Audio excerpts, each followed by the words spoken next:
À la FFF, la planète foot est de plus en plus bleue. Aujourd'hui, 200 000 femmes licenciées se cramponnent à leur passion pour le foot.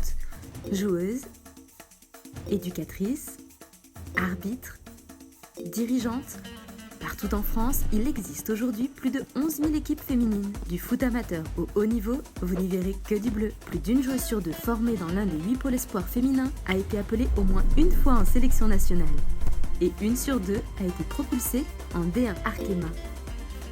Plus de 2/3 des clubs professionnels de football français ont une équipe féminine, dont 85% des clubs de Ligue 1 et 100% des clubs de Ligue 2. Sur les terrains, l'herbe est même de plus en plus verte pour les Bleus.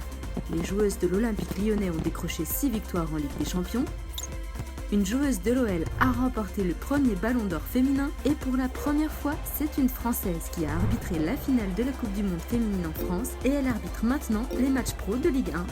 En 5 ans, le nombre de matchs de D1 féminine diffusés à la télévision a été multiplié par 20 et tout le monde a trouvé sa place dans les gradins. Nos équipes ont même battu des records d'audience en rassemblant plus de 30 000 spectateurs pour OL PSG. En 2019, les matchs de Coupe du Monde ont également réalisé les 3 meilleures audiences de l'année, mais aussi 5 des 6 meilleures audiences télé en France, avec un record absolu de 10,7 millions de téléspectateurs et plus de 45 000 spectateurs pour les quarts de finale France-USA. À l'échelle mondiale, 58 millions de téléspectateurs ont même fait de la rencontre France-Brésil le match le plus regardé dans l'histoire du foot féminin. Belle victoire pour la Coupe du Monde, 16 millions d'euros ont été investis pour le développement du foot féminin, 255 projets d'infrastructures financés et plus de 6 000 éducatrices formées. La coupe est pleine ? Pas vraiment.